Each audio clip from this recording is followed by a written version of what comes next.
चलिए ठीक है।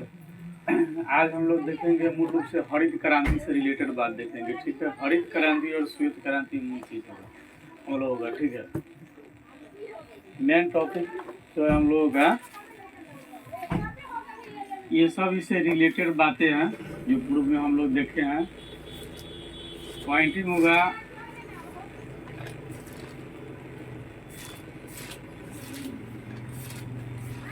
हरित क्रांति, श्वेत क्रांति। मूल बिंदु यह निकल करके आएगा हम लोगों के समक्ष। हम लोगों का पॉइंट जो आज चर्चा करना है वो है प्रौद्योगिकीय और संस्थागत सुधार। ठीक है, भारत मूल रूप से कृषि प्रधान देश है। यहाँ के लोगों को जीवन यापन करने के लिए कृषि पर ही निर्भर रहना पड़ता है। लगभग यहाँ की 80% जनसंख्या ठीक है।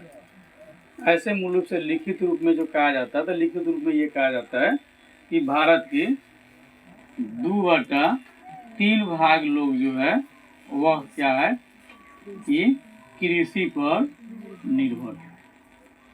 ठीक है, इसको निकालेंगे तो 66-67% के आसपास में आएगा कि इतना लोग जो है खेती बाड़ी से अपना जीवन यापन करता है।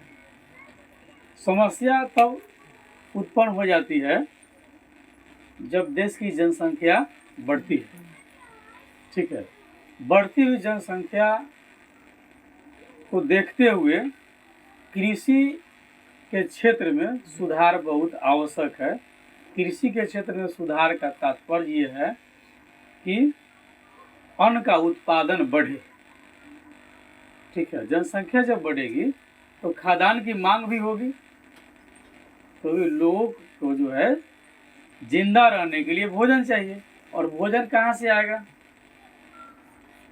तो कृषि क्षेत्र से आएगा। ठीक ना, हम लोग कृषि क्षेत्र में देखें कि कृषि के क्षेत्र में जो है जो हम लोग खेती बाड़ी करते हैं, ठीक है, कृषि का क्षेत्र जो है वो आपका है जो हम लोग खेती बाड़ी करते हैं, जैसे फसल उगाते हैं, ठीक है, पशुपालन करते हैं, ठीक है, या मत्स्य पालन करते, ये सभी कृषि क्षेत्र के ही कार्यक्रम है। जहाँ फसल का अल्प उत्पादन होता है वहाँ पशुपालन और मछली पालन से जो है लोग अपना जीविकोपार्जन कर लेते हैं। ठीक है, जहाँ फसल बढ़िया होता है वहाँ ऐसी बात नहीं रहती है। ठीक है,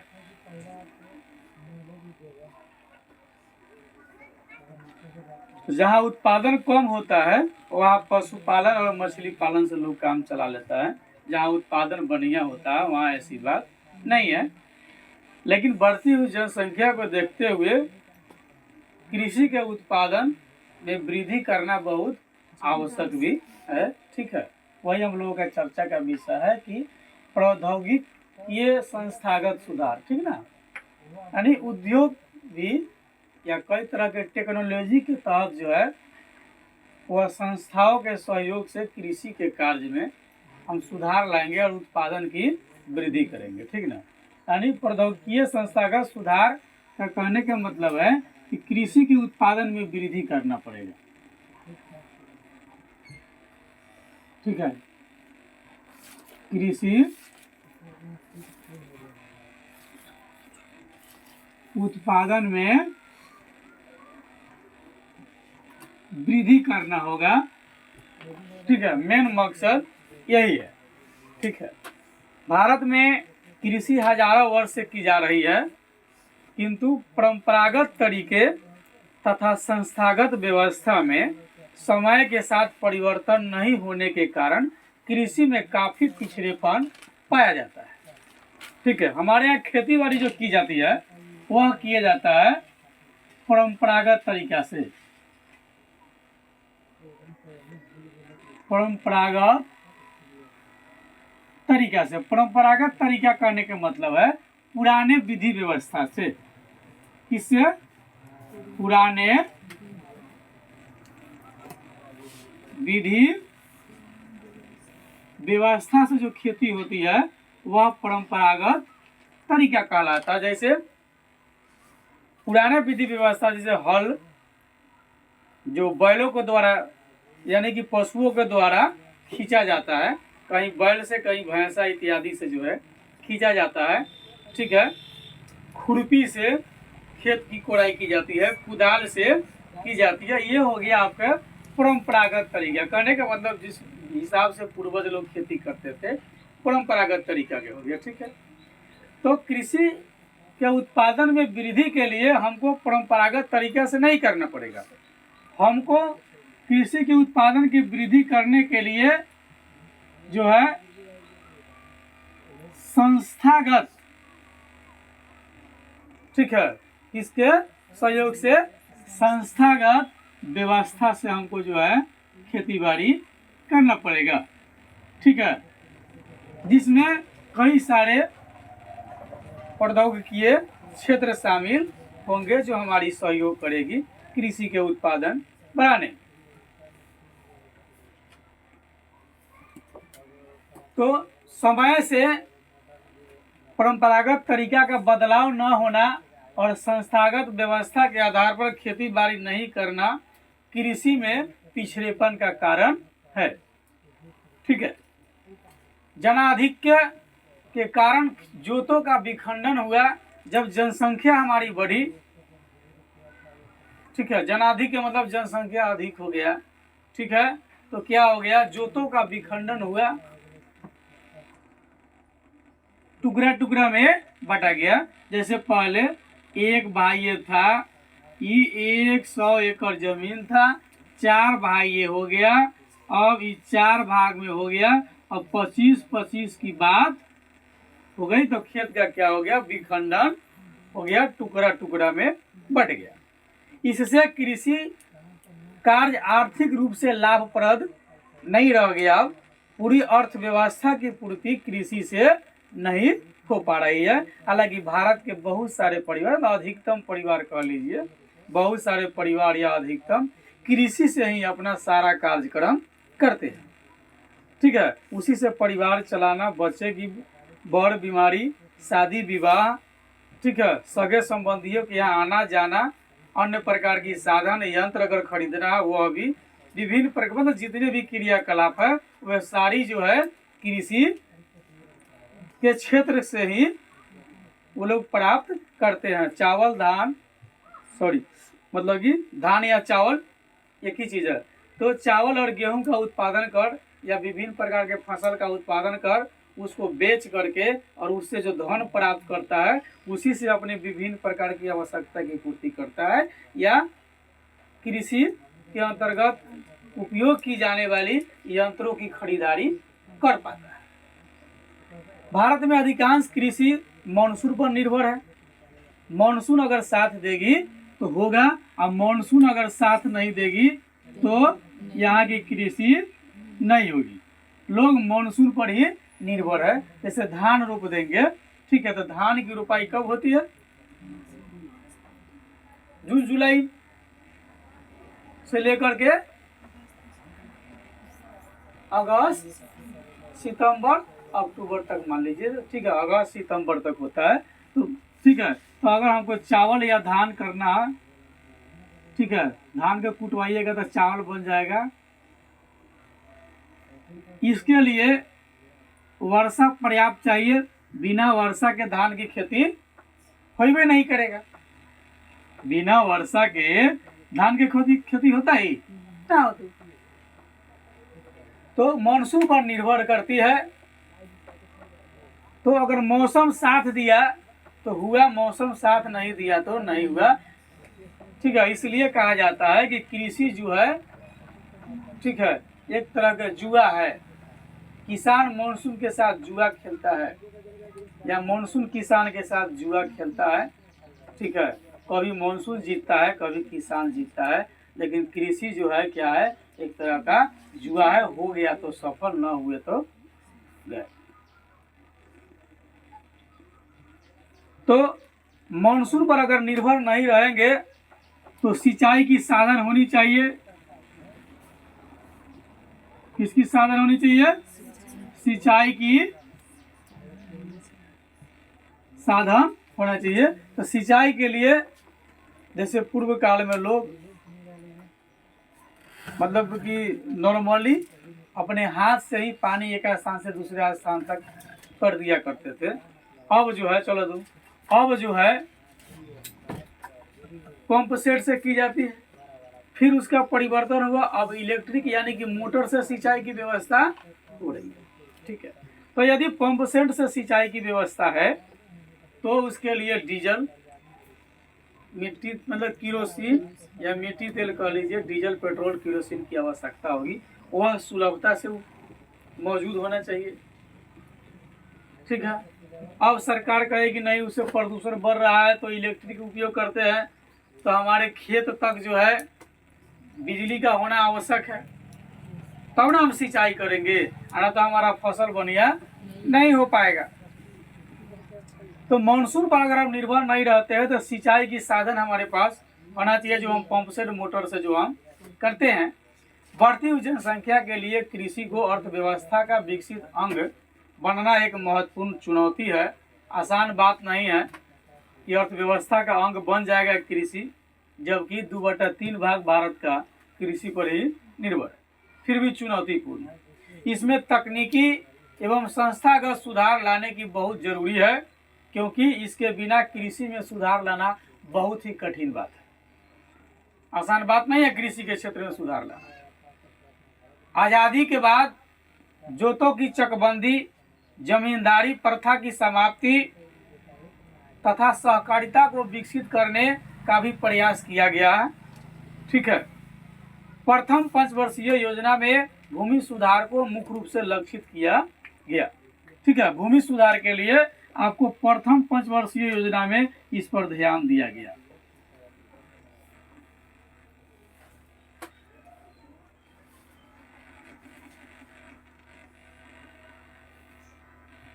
ठीक है, प्रथम पंचवर्षीय योजना में इस पर ध्यान दिया गया कि खेती बाड़ी के क्षेत्र में किसानों को लाभ दिया जाए। ठीक है, लेकिन वह संभव नहीं हो सका। 1960-70 के दशक में कृषि में सुधार के लिए एक विशेष पैकेज भी लाया गया। ठीक है, कृषि में सुधार के लिए 1960-70 की दशक में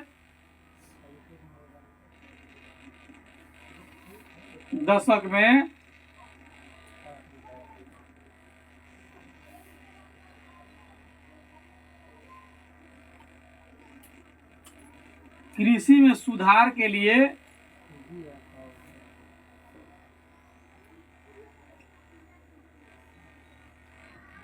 एक पैकेज लाया गया।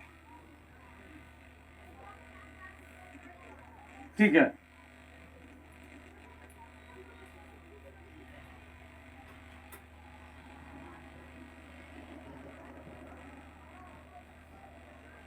साठ 70 में। ठीक है, इसी पैकेज से गेहूं की कृषि में हरित क्रांति की शुरुआत हुई। हम लोग पिछला दिन चर्चा किए थे कि हरित क्रांति की शुरुआत किससे हुई? गेहूं की कृषि से। ठीक है, सबसे ज्यादा गेहूं उत्पादन किस राज्य में होता है? यूपी में। किस राज्य में? यूपी में होता है। ठीक है, मतलब उत्तर प्रदेश में। तो 1960-70 की दशक में कृषि में सुधार के लिए एक पैकेज जो लाया गया, इसी पैकेज से गेहूं की कृषि में हरित क्रांति की शुरुआत हुई। किसकी हुई? हरित क्रांति की शुरुआत हुई। कब? 1960 से 70 के दशक में किसकी शुरुआत हुई? हरित क्रांति की शुरुआत हुई। ठीक है ना, हरित क्रांति पर हम लोग चर्चा किए थे कि हरित क्रांति क्या है। तो हरित क्रांति का तात्पर्य होता है कि फसलों में अप्रत्याशित वृद्धि करना।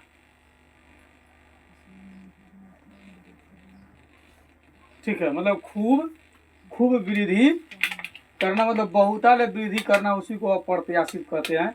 किताब की भाषा में, हम लोग अपना भाषा में कहते हैं खूब बहुतायत।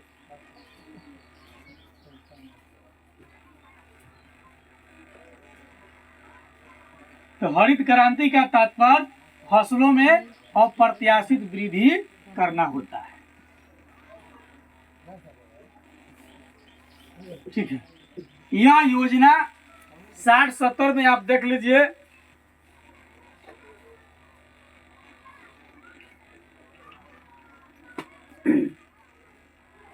लाल बहादुर शास्त्री का कार्यकाल 1 वर्ष 7 महीना के लिए रहा। ठीक है, 1947 से आपके 66 तक जो है, 15 अगस्त 1947 से 27 मई 1964 तक जो है जवाहरलाल नेहरू भारत के प्रधानमंत्री रहे। ठीक है, उसके बाद में हेराफेरी हुई। लाल बहादुर शास्त्री 9 जून 1964 से 11 जनवरी 1966 तक जो है आपके लाल बहादुर शास्त्री भारत के प्रधानमंत्री रहे। लाल बहादुर शास्त्री बहुत ही चिंतनशील व्यक्ति थे। ठीक है, तो जवाहरलाल नेहरू आज़ादी से जब आज़ाद हुआ तब से 15 अगस्त 1947 से लेकर 27 मई 1964 तक भारत के प्रधानमंत्री रहे। कौन? पंडित जवाहरलाल। इन्होंने भी बहुत प्रयास किया देश को आगे ले जाने के लिए। ठीक है, और किया भी। उनके बाद लाल बहादुर शास्त्री 9 जून 1964 से 11 जनवरी 1966 तक रहे। इन्हीं के प्रधानमंत्री के कार्यकाल में ताशकंद समझौता हुआ था भारत और पाकिस्तान के बीच में। ठीक है, कब हुआ? 1966 में ताशकंद समझौता हुआ। किसके साथ? भारत और पाकिस्तान के साथ में। समझौता में क्या हुआ वो अलग की बात है। ऐसा कहा जाता है कि समझौता होने के फलस्वरूप, ठीक है, वहीं में ताशकंद में ही लाल बहादुर शास्त्री को हार्ट अटैक आया और वे चल बसे। ठीक है, वहीं पर वे मर गए। कुछ लोग कहते हैं कि कौन सी ऐसी बात हुई जिसके वजह से मर गए। कुछ लोग कहते हैं कि शायद समझौता में कुछ ऐसी बात रही होगी जिस बात को लेकर के उस सदमे को लाल बहादुर शास्त्री बर्दाश्त नहीं कर पाए और उनका हार्ट अटैक आ गया और वे मर गए। तो वो अलग की बात है, विवादित डिबेट की मैटर है वो। ठीक ना। तो लाल बहादुर शास्त्री के शासनकाल में ताशकंद समझौता हुआ। ताशकंद समझौता किसके बीच में हुआ? भारत और पाकिस्तान, जो हमेशा बार बार लड़ता रहता है। पाकिस्तान को समझ लीजिए नाच के जोकर। ठीक ना, नाच के जोकर को 2 झपड़ मार दीजिए, फिर उसके बाद देखा मार के दिखावा था ना। सही पाकिस्तान को सब खैर देता है ना। जब कुछ करेगा भारत की सेना ले जाकर के अंदर तक पीट के चलाएगा, मार के चलाएगा, फिर कुछ दिन के बाद आएगा वो आक्रमण कर देगा, फिर ये सब खैर करके ले जाएगा अंदर तक, फिर पीट पड़ के चलाएगा। मतलब नाच की जोकर की तरह पिटाता रहता है पाकिस्तान, फिर भी उसका आदत सुधरता उधरता नहीं है। तो लाल बहादुर शास्त्री के समय में जो है ताशकंद समझौता हुआ भारत और पाकिस्तान के बीच। लाल बहादुर शास्त्री जो है 1 वर्ष 7 माह तक भारत के प्रधानमंत्री रहे। उनके मौत के बाद बहुत सारी हेराफेरी हुई। ठीक है, इन्हीं के काल अवधि में आप देखिए, ठीक है, नेहरू जी के अंतिम काल था, जैसे हम लोगों ने लिखा 1960 से 70 के दशक में, जिसमें नेहरू जी का भी कार्यकाल आता है और लाल बहादुर शास्त्री जी का भी कार्यकाल आता है। ठीक है,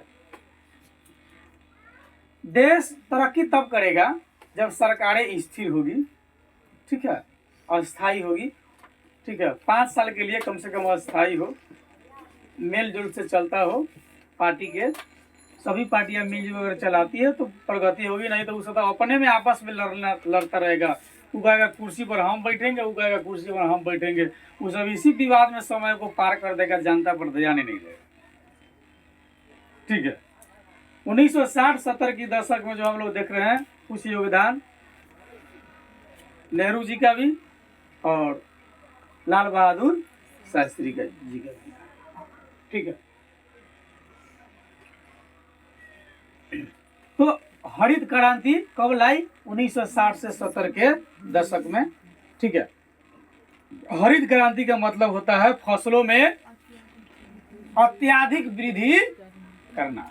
ठीक है, तो जो 60-70 में जो पैकेज लाया गया कृषि सुधार के लिए, उस पैकेज में हुआ क्या कि गेहूं के उत्पादन में खूब वृद्धि हुआ। कथी के उत्पादन में वृद्धि हुआ? हाँ, गेहूं उत्पादन में अत्याधिक वृद्धि हुआ। ठीक है, गेहूं उत्पादन में खूब वृद्धि हुआ। ठीक है, और इसी से हरित क्रांति की शुरुआत हुई। ऐसे हरित क्रांति की डिफिनेशन की फसलों में अप्रत्याशित रूप से वृद्धि हरित क्रांति कहलाता है। इसके अंतर्गत उन्नत किस्म के बीज, ठीक है, उन्नत किस्म के बीज यानी संकर बीज मतलब हाइब्रिड सीड हो गया, संकर किस्म का बीज या उन्नत किस्म का बीज, जिसको हम हाइब्रिड कहते हैं। मतलब हाइब्रिड के गेहूं लाकर बोइए, हाइब्रिड का धान लाकर बोइए, हाइब्रिड का सब्जी लाकर उगाइए, मतलब उसको हिंदी में कर लीजिए उन्नत, मतलब बढ़िया किस्म का जिसका उत्पादन अच्छा होता है, उसी को हम हाइब्रिड सीड कहते हैं। सीड माने बीज, सीड माने बीज, बीज ये अपना यहाँ बिया। इसके लिए हरित क्रांति के लिए जो है क्या क्या आवश्यक था? पहले तो संकर किस्म का बीज चाहिए।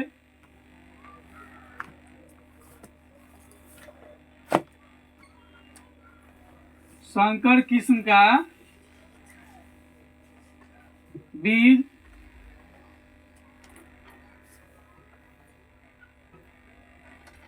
रासायनिक खाद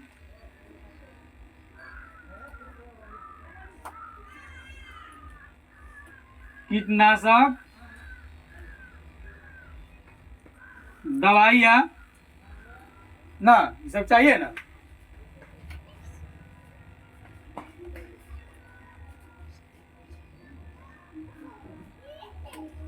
सिंचाई की सुविधा होना चाहिए।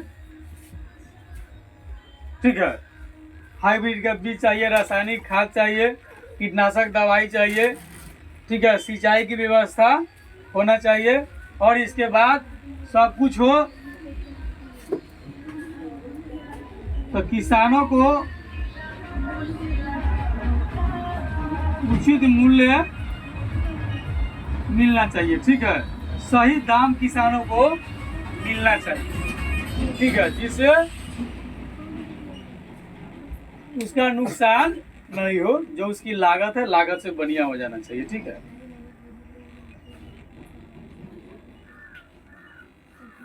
इसी दौरान हरित क्रांति के साथ साथ दूसरा क्रांति हुआ, श्वेत क्रांति।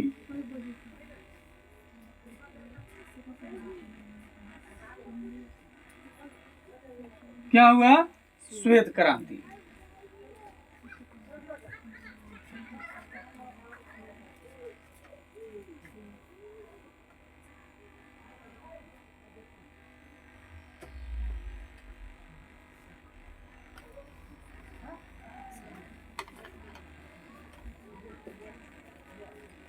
ठीक है, इसको अंग्रेजी में ऑपरेशन फ्लड, श्वेत क्रांति या ऑपरेशन फ्लड।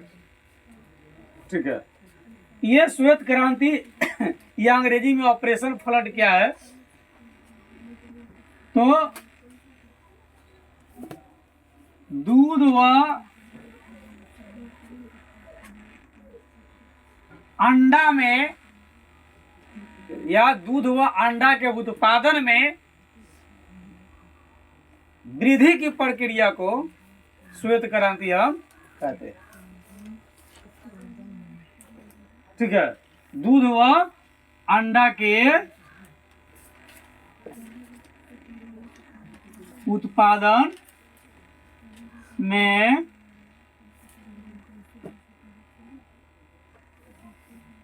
वृद्धि को हम क्या कहते हैं?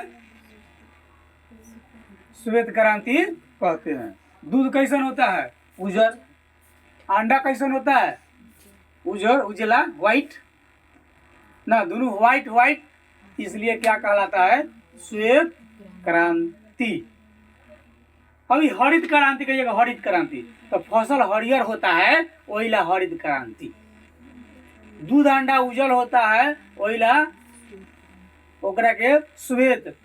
ठीक बा, तो अपना भाषा में कहिए उजर क्रांति, उजर की ना, हाँ नहीं हरियर की। तो पूछेगा आपसे कोई श्वेत क्रांति क्या है, तो दूध और अंडा के उत्पादन में वृद्धि करने की जो प्रक्रिया हुई उसी को हम क्या कहते हैं? श्वेत क्रांति कहते हैं, या दूध और अंडा के उत्पादन में वृद्धि को ही हम श्वेत क्रांति कहते हैं। ठीक है, ये दोनों 1960-70 के दशक में हुई। ठीक है, क्योंकि ऑपरेशन फ्लड के अंतर्गत दूध उत्पादन अप्रत्याशित वृद्धि हुई।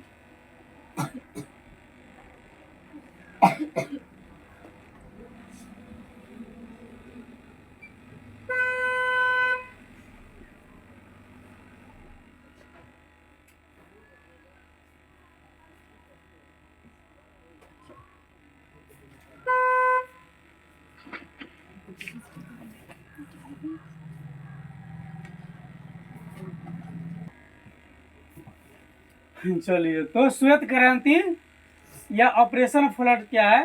दूध और अंडा के उत्पादन में अप्रत्याशित वृद्धि करना ही श्वेत क्रांति कहलाता है। हरित क्रांति का मतलब फसलों में अप्रत्याशित वृद्धि करने की प्रक्रिया को हम हरित क्रांति कहते हैं। कब आई? 1960 से 70 के दशक में। ठीक है, इस क्रांति को आगे बढ़ाने में सहकारिता विभाग पर भारत सरकार ने काफी ध्यान दिया। ठीक है, इसके मददगार कौन संस्था थी? जो हम संस्था की बात कर रहे हैं उस संस्था थी सहकारिता विभाग।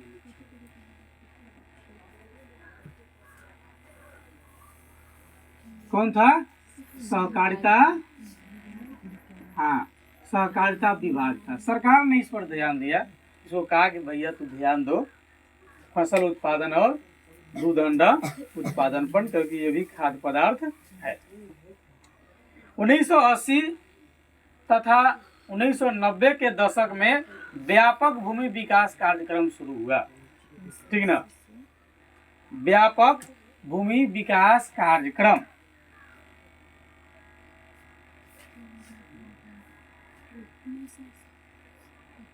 व्यापक भूमि विकास कार्यक्रम कब शुरू हुआ? 1980 से 90 में। 1980 से 90 में जो है व्यापक भूमि विकास कार्यक्रम शुरू हुआ। इसमें संस्थागत तथा तकनीकी विकास कार्यक्रम पर विशेष ध्यान दिया गया, मतलब तकनीक पर इस समय ज्यादा ध्यान दिया गया। ठीक ना, तकनीक पर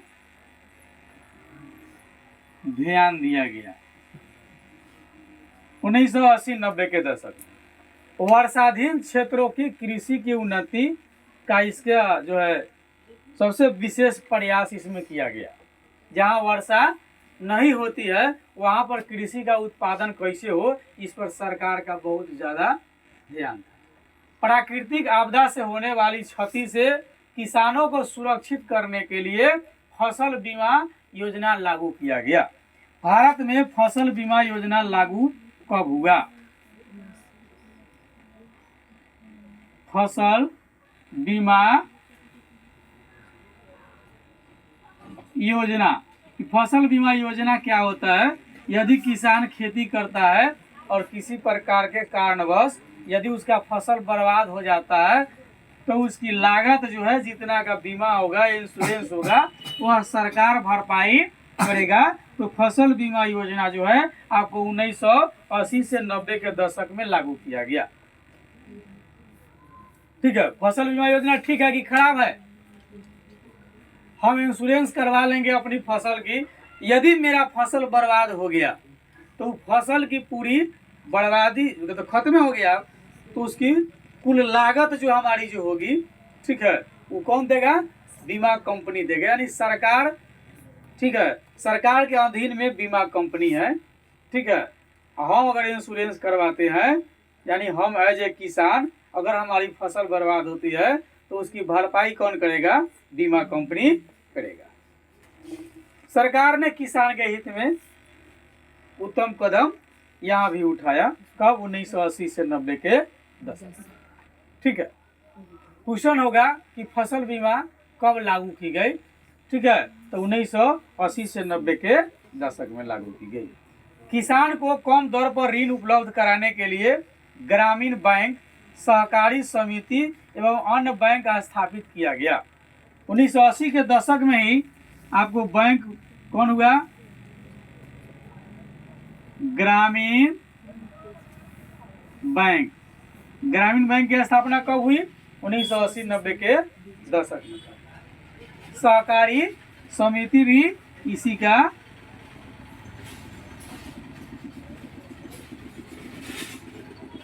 सहकारी समिति का बैंक है आपको कोऑपरेटिव बैंक। सहकारी समिति का कौन बैंक है? कोऑपरेटिव बैंक जिसको कहते हैं, होता है कोऑपरेटिव बैंक, सहकारी समिति का बैंक है। ग्रामीण बैंक तो आप लोग देख ही रहे हैं, हर क्षेत्र में ग्रामीण बैंक होता है, ठीक है, जो सेंट्रल गवर्नमेंट का है ये अपना, ठीक है। तो फसल की बीमा योजना लागू की गई और किसानों को कम दर पर जो है कर्ज देने के लिए सारी समितियां बनाई, ग्रामीण बैंक और सहकारी समिति, ठीक है। भारत सरकार ने किसान क्रेडिट कार्ड और व्यक्तिगत दुर्घटना योजना लागू किया इसी के अंतर्गत। इसके अलावा दूरदर्शन और आकाशवाणी पर कृषि से संबंधित जानकारियों को विभिन्न कार्यक्रम के माध्यम से प्रसारित किया जाता है, ठीक है। दूरदर्शन के माध्यम से भी खेती की जानकारी लोगों को दिया जाता है,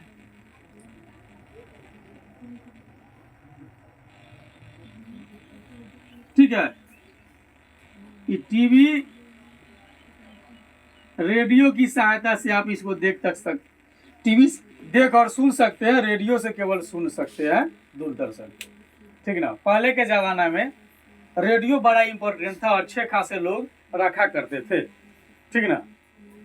रेडियो को न्यूज़ सुनाने वाले जो लोग होते थे वो कहते थे अब रात के 11 बज चुके हैं, अब हमें आज्ञा दीजिए। लोग समझता था कि अब रात के 11 बज गया, अब हम लोगों को जा करके सो जाना है।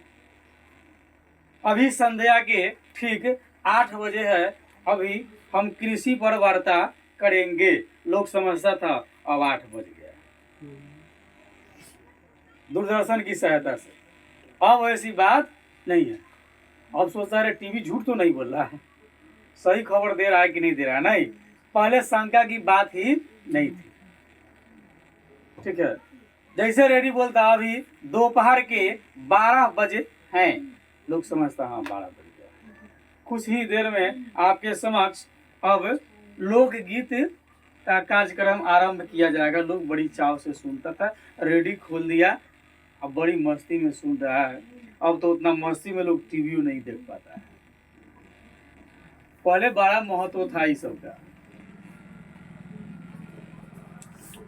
ठीक है। और सोशल मीडिया पर तो क्या क्या आ गया है, जो नहीं होना चाहिए सब आ गया है ना। कोनो कुछो डाल देता है, कोनो कुछो डाल देता है। कोनो से बातचीत भी करना ना, फड़िया फड़िएबल वो डाल देगा, देख वो देखेगा, पूरा गांव वाला देखे, गांव का पूरा सोशल मीडिया समाज उसको देख लेगा, ठीक ना। तो पहले दूरदर्शन था जिसकी सहायता से लोग बहुत सारी जानकारी प्राप्त करते थे, कृषि संबंधित भी जानकारी प्राप्त करते थे। ये सरकार की योजनाएं थी। बिचौलिया के शोषण से किसान को सुरक्षित रखने के लिए न्यूनतम समर्थन मूल्य एवं कुछ महत्वपूर्ण फसलों के लिए लाभदायक खरीद मूल्य की सरकार घोषणा करती थी। कीमत जो है सरकार घोषणा करती थी, उस कीमत पर जो है फसल की खरीद बिक्री होती थी। 1980 के दशक में कृषि प्रदेश योजना की शुरुआत हुई। कृषि प्रदेश योजना की शुरुआत एग्रो क्लाइमेट प्लानिंग, ठीक ना, 1980 की दशक में आपको एग्रो क्लाइमेट प्लानिंग की शुरुआत हुई। एग्रो क्लाइमेट प्लानिंग यानी कि कृषि प्रदेश योजना, एग्रो क्लाइमेट प्लानिंग कृषि प्रदेश योजना 1980 में शुरू हुई। कृषि विकास में प्रादेशिक संतुलन को बल मिला और इस दशक में कृषि विविधता पर जोर भी दिया गया, जैसे अधिक मूल्य वाली औषधीय पौधों की खेती की जाए, जिसकी ज़्यादा दाम है, लोग उसका खेती करे, ज़्यादा पैसा कमा सकता है। कृषि में फसलों की खेती के अलावा दुधारू पशुओं का पालन, दूध देने वाली पशु पाला जाए, मुर्गी पालन, ठीक है, मांस प्राप्त होने वाली पशु की पालन, मछली पालन आदि के विकास को बहुत ज़्यादा प्रोत्साहन दिया गया, मतलब सरकार की तरफ से मदद दिया गया। दुधारू गाय भैंस खरीदिए, सरकार आपको राशि देगी। बकरी पालन कीजिए, सरकार आपको राशि देगी। मछली पालन कीजिए, सरकार आपको राशन देगी। सरकारी प्रोत्साहन का मतलब है कि सरकार आपको मदद करेगी, जिसको हम अंग्रेजी में कहते हैं सब्सिडी दे रहा है, गवर्नमेंट सब्सिडी दे रही है, ठीक ना, यानी कि वो प्रोत्साहन देती है कि आप इस कार्य को करिए, ठीक है। इन सभी कारकों से कृषि के क्षेत्र में अच्छा खासा वृद्धि हुआ, ठीक है, और लोग अपना जीवन जीने लगे और अभी तक जीते आ रहे। हालांकि अभी तो समस्या ज्यादा गंभीर है, क्योंकि सबसे बड़ी समस्या है बढ़ती हुई जनसंख्या। जब तक सरकार जनसंख्या नियंत्रण कानून बिल को नहीं पारित करके पास कर लेती है, तब तक संभव नहीं है कि कृषि के क्षेत्र में या अन्य क्षेत्र में भी विभिन्न सारी समस्याओं को सलटा जा सके। संभव नहीं है कि सलटाएगा जब तक जनसंख्या का नियंत्रण नहीं। चार को जो है नियंत्रित करके रोजगार देगा, तब तक इधर 16 तैयार हो जाएगा।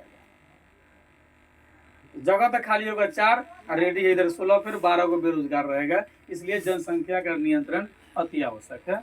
और जनसंख्या के नियंत्रण के लिए जो है सबसे ज़्यादा जरूरी है कि शिक्षा, जब तक लोग शिक्षा से वंचित रहेंगे तब तक यह संभव नहीं है।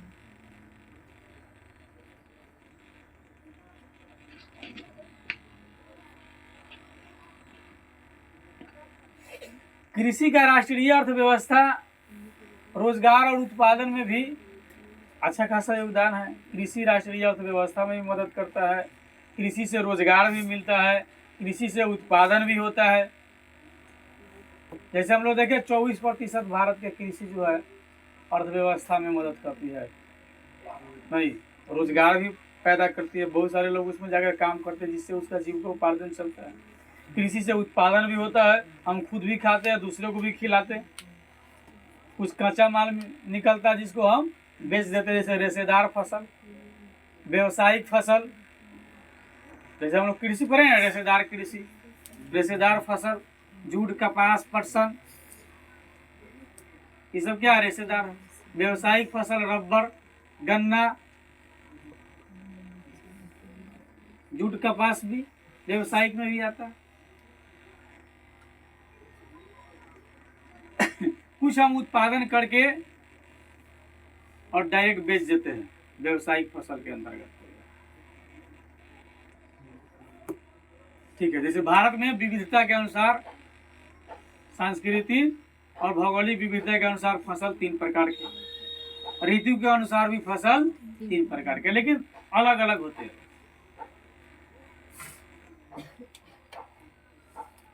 भारत कृषि प्रधान देश होने के कारण भारतीय कृषि अर्थव्यवस्था में नींव के पत्थर की भांति महत्व रखती है। 2001 में देश की लगभग 63% जनसंख्या कृषि से रोजगार प्राप्त की। 2001 में 63% जनसंख्या कृषि से रोजगार प्राप्त किया, ठीक है। कब? 2001 में।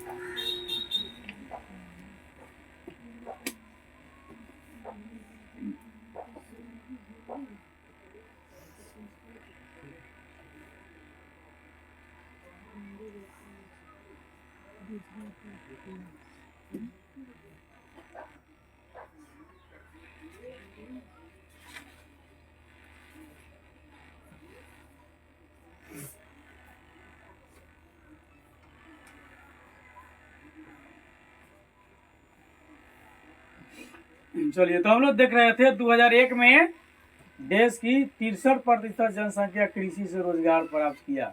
ठीक है, हाँ 2001 में देश की 63% लोग जो है कृषि से रोजगार प्राप्त किया। किंतु आज़ादी के बाद से आज तक सकल घरेलू उत्पादन में, जिसको जीडीपी कहते हैं, जीडीपी अंग्रेजी में कहते हैं जीडीपी, ठीक है, हिंदी में कहते हैं सकल घरेलू उत्पाद, में कृषि का योगदान घट रहा है धीरे धीरे, जो एक समस्यात्मक बात है, चिंता का विषय है। कृषि में गिरावट समाज के अन्य क्षेत्र में गिरावट लाएगा और यह क्षेत्रीय विषमता को बढ़ावा देगा। यह सर्वथा कृषि पर आश्रित लोगों के हित में नहीं है, इसलिए जीडीपी गिरना नहीं चाहिए, जीडीपी आगे बढ़ना चाहिए। कृषि के महत्व को समझते हुए भारत सरकार ने इसके विकास एवं वृद्धि के लिए इसके आधुनिकीकरण का प्रयास किया कि नया तरीके से किया जाए। इसके अंतर्गत भारतीय कृषि अनुसंधान परिषद एवं कृषि विश्वविद्यालय की स्थापना, पशु चिकित्सा सेवा, पशु प्रजनन केंद्र की स्थापना, बागवानी विकास, मौसम विज्ञान और मौसम के पूर्वानुमान के क्षेत्र में अनुसंधान और विकास आदि की प्राथमिकता दी गई है। ठीक है ना, जैसे अभी पता लग जाता है कि कल बारिश होने वाली है, आज रात को बारिश होगी, ये कौन पता लगाता है भाई? मौसम विज्ञान या मौसम के पूर्वानुमान क्षेत्र में अनुसंधान करके इसकी जानकारी दी जाती है कि मौसम अच्छा रहने वाली है या खराब रहने वाली है।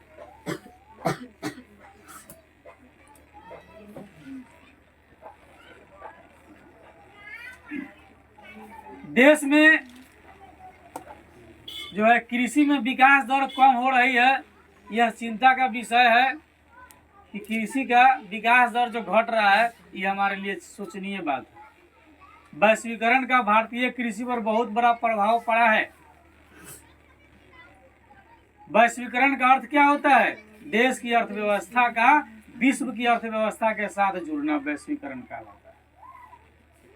जैसे हम लोग पढ़े थे, वैश्वीकरण के अर्थ एक ही स्थान पर बैठ करके आपको विश्व के बहुत सारे वस्तु आपको मिल जाए। तो हमारे यहाँ के कोई वस्तु कोई खरीदना चाहता है तो हमारी वस्तु वहां तक पहुंचेगा तब ना बिकेगा। तो वैश्वीकरण का अर्थ क्या होता है? ठीक है, कि भारतीय बाजार को विश्व के बाजार के लिए खोल दिया जाए। नहीं, क्योंकि देश की अर्थव्यवस्था का विश्व की अर्थव्यवस्था के साथ जुड़ना वैश्वीकरण कहलाता है। ठीक है, वैश्वीकरण ने भारतीय बाजार को विश्व के बाजार के लिए खोल दिया है। अंतर्राष्ट्रीय व्यापार पर सरकारी तंत्र की पकड़ ढीली हो गई है। अब विदेशी उत्पाद, जिसमें कृषि जन्य उत्पाद भी शामिल है, वो आसानी से भारत में बेचे जा सकते हैं। इस अंतर्राष्ट्रीय प्रतिस्पर्धा से भारतीय किसान को एक बहुत बड़ी चुनौती का सामना करना पड़ सकता है। भारतीय कृषि कई प्रकार की समस्या से जूझ रही है, लेकिन सबसे बड़ी समस्या है फसलों का प्रति एकड़ कम उत्पादन होता है। भारत में भूमि की प्रति इकाई में फसलों का उत्पादन जापान का 1/3 और संयुक्त राज्य का अमेरिका का 1/4 है। जापान में जो उत्पादन होता है उसका 1/3 उत्पादन होता है भारत में, और संयुक्त राज्य अमेरिका में जो उत्पादन होता है उसका 1/4 उत्पादन होता है। वैश्विक प्रतिस्पर्धा का सामना करने के लिए भारत को अपनी कृषि संबंधित क्षमता को सुनियोजित ढंग से उपयोग करना होगा, सोच समझ करके, सही तरीका से, नहीं तो यहाँ के किसान धीरे धीरे पिछड़ते जाएंगे। इन्हीं सभी समस्या के कारण कहीं कहीं आप देखते हैं किसान आत्महत्या तक कर लेते हैं। जैव प्रौद्योगिकी के उपयोग के अलावा राष्ट्रीय बाजार का एकीकरण इस दिशा में एक महत्वपूर्ण कदम हो सकता है। क्या? राष्ट्रीय बाजार का एकीकरण। इसके लिए सड़क, बिजली, सिंचाई, ऋण की सुविधा आदि उपलब्ध कराना बहुत जरूरी है। किसानों के लिए, किसानों के सामान ले जाने ले आने के लिए सड़क रहनी चाहिए। किसानों को अन्य सारे यंत्र को चलाने के लिए बिजली की आवश्यकता होनी चाहिए और बिजली की पूर्ति होनी भी चाहिए। सिंचाई की सुविधा होनी चाहिए। किसान को जब जरूरत पड़े तो अल्प ब्याज में कम ब्याज दर पर उसको ऋण भी उपलब्ध होना चाहिए। इसके बिना कृषि को वैश्वीकरण के अनुचित प्रभाव से बचा पाना जो है क्या है, असंभव है। यदि ये सभी कार्य होते हैं तो हमारे यहाँ के किसान बहुत आगे जा सकते हैं और नहीं तो पिछड़ सकते हैं।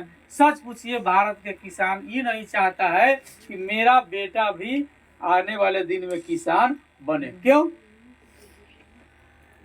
क्योंकि किसान को उतनी आमदनी नहीं है। और सबसे ज्यादा स्थिति अगर खराब है किसानों की तो वह है बिहार के किसानों की स्थिति खराब। धान बेचकर गेहूं बोएगा, गेहूं बेचकर धान, यही में उसका जो है समय चक्र चलता रह जाएगा। अगर किसी तरह की भव्य बीमारी हो जाती है तो फिर सुरक्षा उसके लिए संभव नहीं, विशेष साधन ही उसके पास नहीं है, कहां से हो। इसलिए इस क्षेत्र में सरकार को बहुत विशेष कदम उठाना चाहिए और आवश्यक भी है कि सरकार विशेष कदम उठावे और किसानों के हित पर ध्यान दे।